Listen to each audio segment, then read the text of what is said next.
Hey everyone, I'm Chris, and this video is an introduction and overview of the new parkour features in NeoFPS 1.1. So let's have a look at it in action, and then we can pick apart how exactly it works. So first thing that any parkour system needs is wall running. So this system lets you hop between walls, and each time you hit a wall you gain a little vertical boost. Various settings for the different gravity effects whilst you're wall running. Also works fine with curved walls. So you can walk around there. And if the wall curves away, you just fall straight off it again. There we go. You see that? Yeah, and that can be very useful for traversing open spaces, things like that.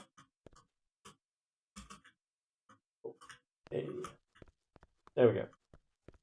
So next up, crouch slides. So if you hit crouched whilst running, you will go into a little slide. So you tilt back a little bit from the direction of movement.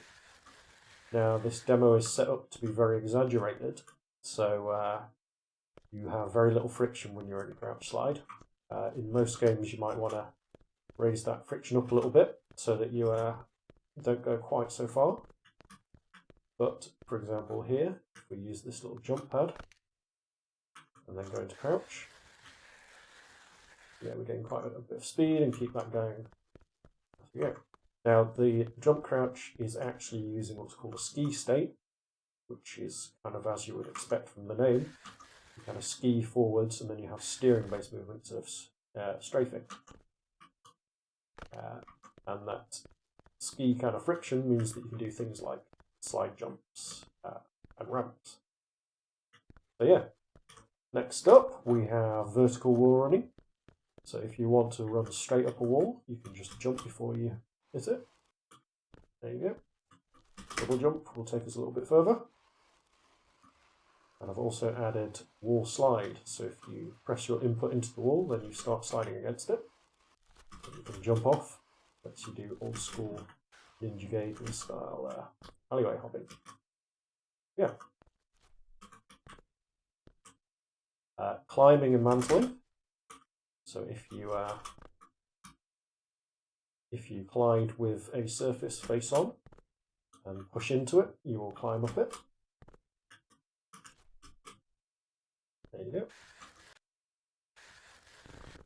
Then head over to this corner down here and have a look at the different ledges that you can climb over. So hop straight over that one.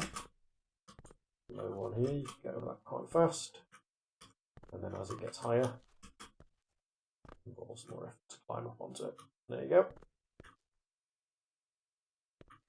Yeah, what else is there? Oh yeah, double jumps. So in this demo, we're set up to use directional double jumps. So for example, if I jump to the right and then hit left and jump in midair, then you actually change direction. Completely optional, that's just how you set it up in the graph. Yeah, and there we go. So that's the bulk of it.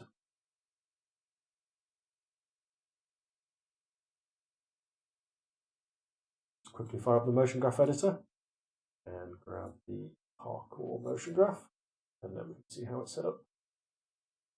Quickly grab the inspector, stick that in here, and here we go. Okay, so this is the root of the parkour motion graph. This is similar to the standard character graph, except now as alongside the ladders here, we also have boost pads. Now, the root of the graph is highest priority, and as you move down into the graph, this is lower priority. So any connections higher up the graph, as we move up towards the root, are going to override anything that's below them. The boost pad is very high priority. If you touch a boost pad, it's just going to fire you in that direction. The way the boost pad works is that we have a boost vector, which is a vector parameter on the graph. Vector parameters are a new feature in 1.1. And then besides that, we have a multiplier, which is applied to the vector. So the vector includes both the direction and the strength of the boost. Transition is just purely based on, here for example, is the jump pad parameter's magnitude greater than essentially 0. And then we transition back out once this state's completed. This is a single frame state. Now as we move further down into the graph, grounded and ungrounded is essentially the same as grounded and airborne in the standard graph, but airborne just doesn't seem intuitive in this situation because now we have all of the wall run stuff inside of here. So essentially you transition between grounded and ungrounded based on if you have ground contact. Sounds pretty obvious, but if you're wall running, for example, you're not touching the ground.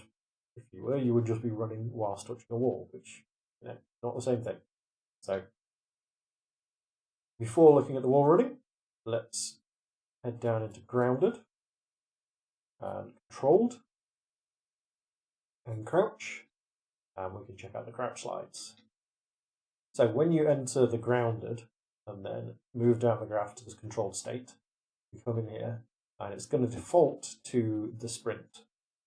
I've removed walking from this demo graph because of, as I was saying before, wanting to exaggerate the parkour features. So yeah, by default, we hit sprint, but we also, first of all, check if either the crouch input is down or the height multiplier is less than a certain value. And if so, instead of going into sprint, we're going to crouch. So imagine you're moving along, you've been flying through the air, you've got your crouch button pressed, and you hit the ground. So we come down the graph, we come into controlled, and here we head into crouch. And then here we essentially have default, we just go into the standard crouch movement, or this is checked first. Is the ground speed above 5 meters a second? And your ground velocity is greater than 0. What this means is that the velocity in the direction that you're facing is greater than 0. So if you land facing away from the direction you're moving, you won't go into a crouch slide. But if you land facing forwards, you will. So here, that takes you straight into the crouch slide. And as I mentioned in the demo, crouch slide is of the ski state. So this has a turn rate, deceleration set very low here, but you can raise that up if you only wanted to crouch slide for a few meters, for example. And then a gravity effect for slopes. On top of this, as you saw when we were crouch sliding in the demo, we tilt the body using this body tilt behavior. So we tilt 15 degrees based on the velocity of the character. So there's various different things you can set this to. You set to character relative and wheel space vector parameters on the graph. It can be set to the velocity, or it can be set to your character input, driving the tilt. Here it's set to velocity, and it's set to a speed as well. So minimum speed of 5 meters a second means that the tilt will be 0. Maximum speed, any speed above this, the tilt will be at the maximum value. So that's used just so that as you're slowing down in your slide, you slowly push more upright. Now if we go back up a level, and we're looking at the transition between sprinting and crouching, the standard of this is crouch is pressed, we go into crouch mode, crouch is released, and you can stand up, you go into sprint mode. But now we also have another transition into the crouch where we go from sprint.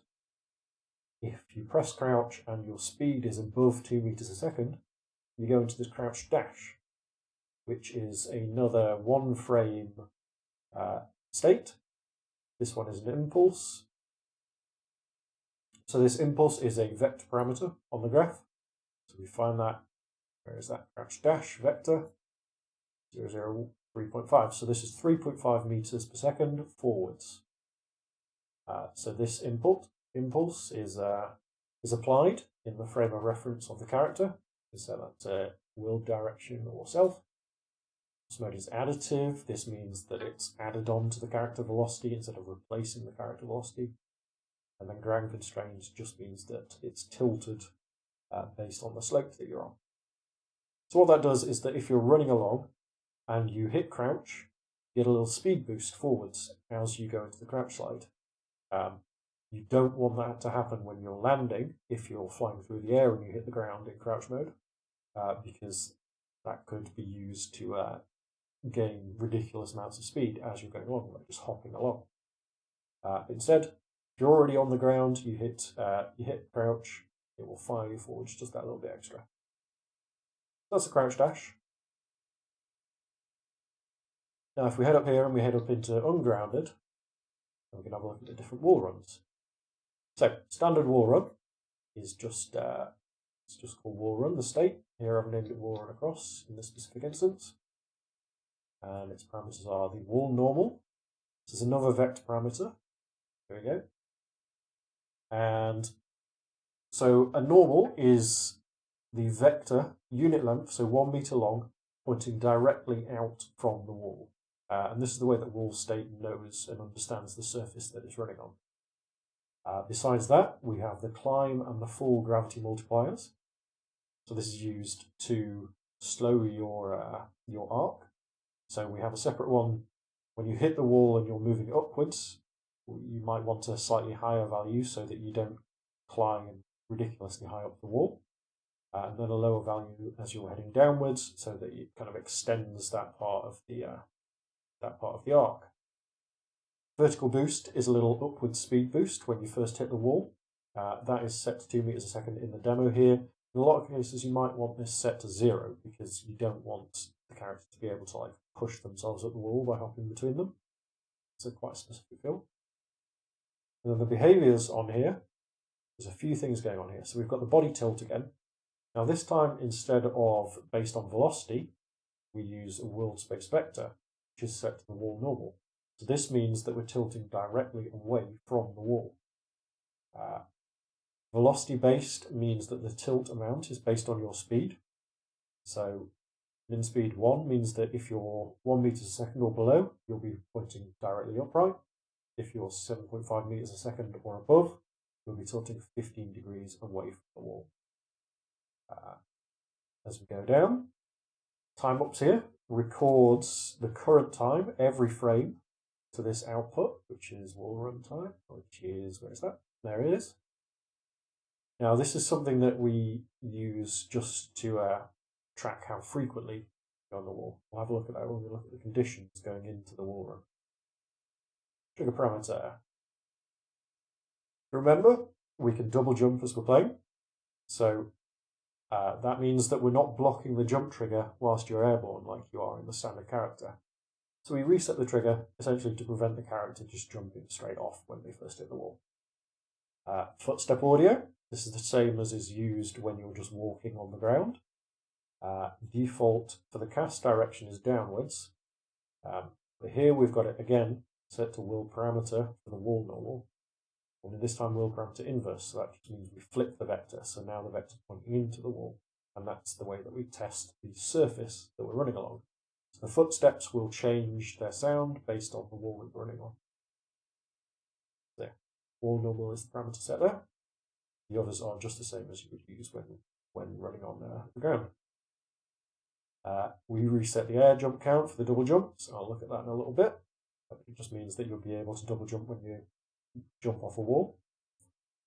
And then the bob interval here, modify float parameter, means that when we enter this state, we set this bob interval parameter. Where is that? Just there.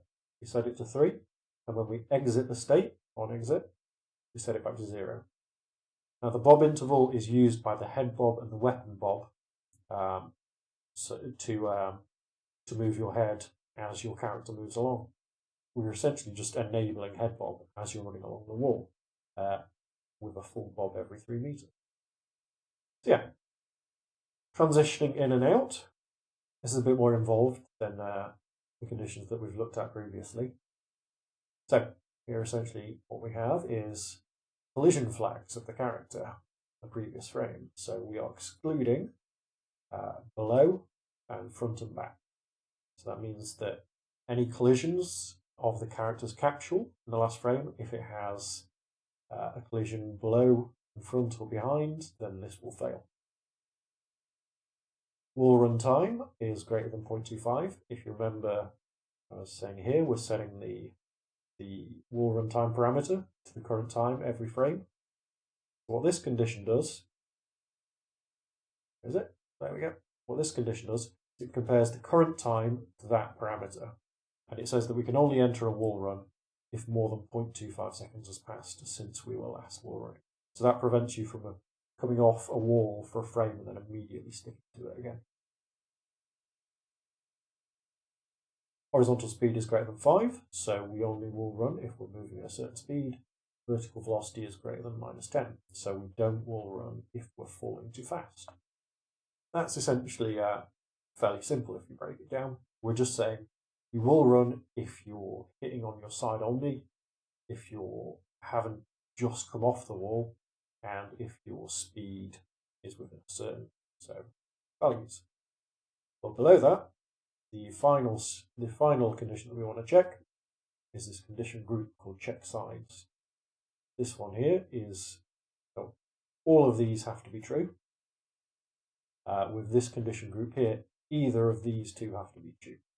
So this is a separate condition group for checking left or checking right. So either check left is true or check right is true. Now, just looking at check left, we are saying we include the collision flag left and we exclude the collision flag right. So if you're hitting on both sides, this condition group will fail.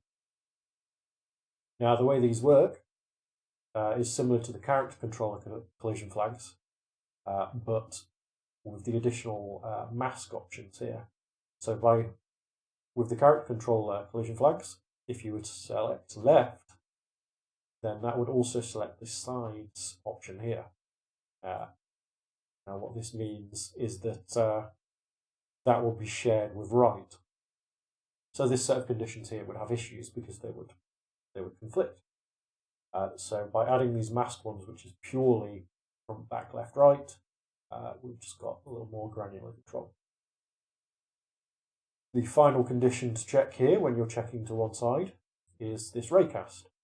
Now in 1.1, these enhanced cast conditions were added, and what they do is they cast as per normal. So for example here, we're casting a local vector, so left -1 on the X, and we're saying it does hit. And the enhanced means that we actually output the result of the raycast into parameters on the graph. So here we're outputting the hit normal to that wall normal again. So if you remember, we were saying the wall normal is what it uses to understand the wall that it's running along. Well, here's the first place that we're actually setting it. So when we actually test all of these different wall collision conditions, what we end up with is the wall normal recorded in that parameter. And the wall run state will use that wall normal, will check that wall normal every frame and cast against the wall to detect if the wall is curving towards or away, or if the character's no longer contacting the wall. So if we look at the conditions out, for example, we have the completed condition. That's the one that fires if you're no longer contacting the wall. And then we have velocity conditions that says if the horizontal speed is less than 1 meter a second, or we're dropping faster than 25 meters a second, then we transition out of the wall run into the wall run. The other transition here is a very simple one. We're just saying if you hit jump, then you go into this push off state here. Push off state is a simple one. It uses a parameter for the direction to push, which is the wall normal again that we've been using for the walls. Adds a push-up angle, so it tilts the vector upwards by 20 degrees, and then a push speed, so that's the speed that it pushes along that vector. And then we get the choice of, do we want the push to be additive to the current velocity or to replace it? Yeah, that's your standard wall run right there. Everything that you need. Let's have a quick look at the vertical wall run. So the wall run up is a separate state. State type is wall run up. So to create one, add state, wall movement, wall run, and wall run up. There we go. So this has up boost, so a little speed boost when you first contact the wall in the wall run mode. Max boost speed, So this prevents that speed boost that up boost from taking your vertical speed higher than this value. So for example, if you're fired upwards quite fast, say you've hit a jump pad or something like that, and you bounce into a wall, you don't want to be adding extra speed onto the character. But if you're going pretty slow, then you do. And then the gravity multiplier is just how much falling is slowed.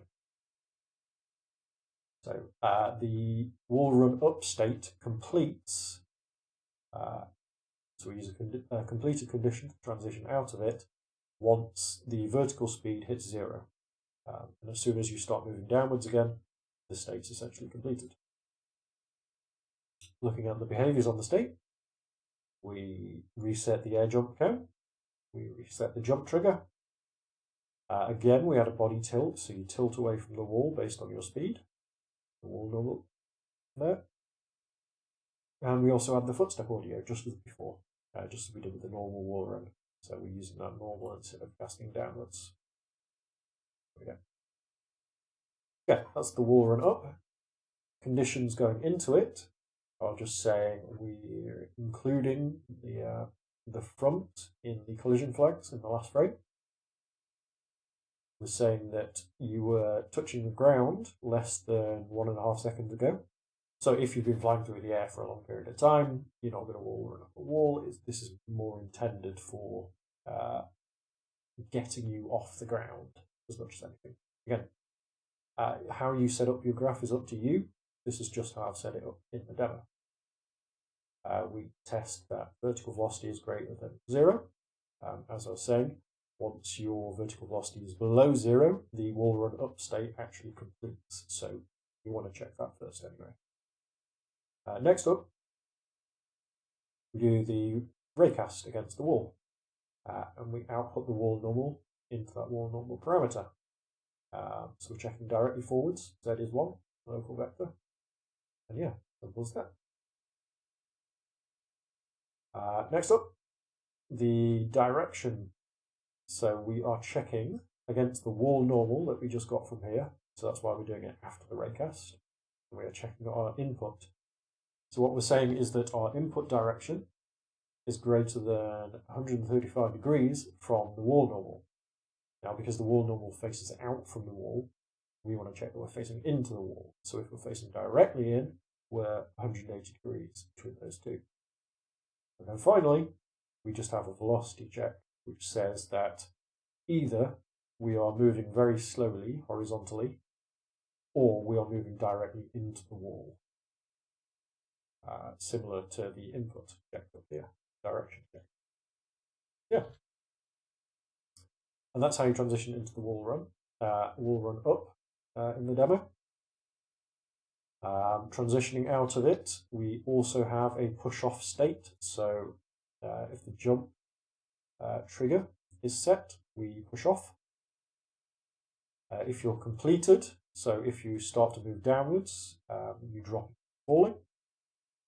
And then if you're completed, but also the wall normal is non-zero, so we are still contacting the wall, and our input is into the wall, then we go instead to this wall slide down, which is just a constant move downwards. Constant move state, move direction is down. Yeah, so a very simple one. All that does is hold our velocity downwards for the duration of this state. So this one, quite important, is the conditions that are attached to it. So here, for example, we check the input. So this condition group, check input condition group, is saying that input is greater than 0.5. So you've got various options there. This is the magnitude of the entire input vector. So this is just saying that it's definitely a non-zero value. The direction, we're saying that the input versus the wall normal is less than 90 degrees.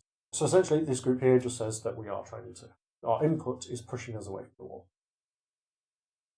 And then finally, we do a raycast. So what we say is that if this does not hit, then this condition will be true. This is transitioning us out of the wall slide down and into the falling. If it does not hit. Similarly, we transition from falling into the wall slide down if our collision flag hits on any of the sides. Our vertical velocity is less than or equal to 0, because we don't want to go into this constant downward move if we were moving upwards. If our horizontal speed is less than 1, so we're moving very slowly, and then the raycast hits a wall. Yeah, that's how we move into the wall slide down. Next thing to look at within this group is a pretty simple one. It's just the double jump. So this is a jump directional state. You also have the standard, where is it? It's jump versus jump directional. So this one actually takes our input into account as part of its jump vector. So we have a speed, we have a maximum angle. So this is from the vertical. And then we have a ground influence. So if you're standing on a slope, which we know we're not here because we're ungrounded, but if you were standing on a slope, it's how much the slope influences the direction that you jump in. So velocity mode dictates how the horizontal jump velocity is applied. So in additive, we just add the jump to your current movement. In absolute, we scrap the character's current movement and its velocity is now this jump velocity. And in minimum, we essentially say if the character isn't already moving this velocity in the direction that we're jumping in, then we now push them up to that velocity. So for example, if you've hit a jump pad and you're flying forwards very, very fast and you jump forwards, it won't do anything. But if you're flying backwards very, very fast, then it will flip you over to moving forwards at your jump speed. Yeah, that's the way that one works. And then what we do is we have this modified int. Now this is the important one.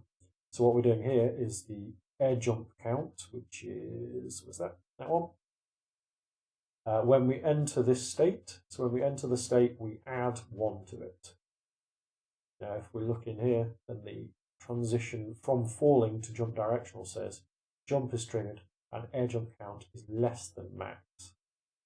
So every time we jump whilst we're falling, we increment that number and we check against this. So you can have as many jumps as you like up to this limit. And then what we also do is if we come across to grounded, then looking at the grounded state here, the modify int parameter again, when we enter this subgroup, we set that back to 0. So essentially, as soon as we hit the ground, we reset the jump counter. As soon as we hit a wall run, where is it? We reset the jump counter. Yeah, that's the way that works. Equally, if you wanted a very different feel, if you didn't want that air control when you were jumping, you could delete this and instead you could have a transition from ungrounded into jump that is just, parameters trigger, jump, and the air jump count is less than your value. Yeah, that's the way the air jumps work. So the only other thing left to look at is this ledge climb. Just delete that again. So here we go. So ledge climb uses the mantle state. Again, it uses a wall normal, so that's the wall that we're climbing up. A wall check distance. This is the distance that we're checking forwards to the wall. And then we have the climb speed here. This is the speed that you actually move up the wall. And then a few extra properties here. So we have the wall collision mask is the collision layers that we want to check against. Starting speed and ending speed are used just to exaggerate the effect. So you start at 0.25 of the climb speed, quickly accelerate up to the climb speed, and then at the end of the move, we slow down to 0.25. so to speak. The overshoot distance is the distance that we want to move onto the ledge surface. So once we've reached the top of the ledge, we want to step onto the surface by 0.5 meters before the state completes. So for example here, states completed is a condition to come out of ledge climb back into the ungrounded. I've also added this elapsed time that says if 3 seconds has passed, then move out of this state as well. This is just in case something dynamic comes along that blocks you from climbing up. So it's not going to keep on trying for too long. Transitioning into the climb state, we check that vertical velocity is less than 0. So we're moving downwards or directly horizontally. This means that if you're moving up, then essentially your momentum should be enough to take you up onto the ledge. We're only worried about climbing at the point where you start moving down again. Next up, we have the climbable condition. Now this is a compound condition. This is essentially performing 3 checks. It's checking forwards to the wall, then it's checking up the wall your maximum climb height, and then it's checking forwards from either like your maximum height or the point where your head hits something, just to check that you can actually get onto the top surface of the ledge. So the condition properties, we've got the wall normal. This is where we output the wall normal to. Check direction. So this is just checking forwards the direction your character is facing, but it can also be set to use this the inverse of this wall normal. So if you already know the wall normal in advance, you can use that instead for a more accurate result. A lot of the time that's not going to be the case though. Check distance is the distance that you're casting for the first check against the wall. Now the reason that this is set as motion data, look here, this is actually wall check distance down here. The reason that this actually uses motion data is so that we can use the same data for both the state and the condition. Just means there's no chance of those two being set differently. And for example, you saying the conditions saying yes you can climb, and then the state immediately saying no I can't, for example. Max climb height is the max distance that you can move upwards to climb, and the climb forward is just like a target amount to move onto the top surface of the ledge. Doesn't have to match the one in the state, it's just simply reject this ledge if it's essentially not considered a ledge anyway. Yeah, there we go. Next up, direction. So this is checking that the input is into the wall. So yeah, remember 180 degrees, it means that the wall normal is facing the opposite direction to the character. And then the velocity condition group. So we are similar to what we looked at previously, where it's saying that either you're moving very slowly horizontally or you're moving directly into the wall. So that's the same as the wall run-up. If you're glancing the wall, if you're hitting it with a glancing blow and you're moving very fast, you don't want to try and climb, only if you're moving within a certain threshold. Yeah, that's that. That's one example of how you would set up a ledge climb. This exact same state is used within the swimming motion graph to climb out of a pool if you're next to an edge. You could set this up differently. For example, if you wanted to climb onto steep steps, for example, so you would, instead of transitioning out of ungrounded, you would set this up so that it could transition when you're grounded as well.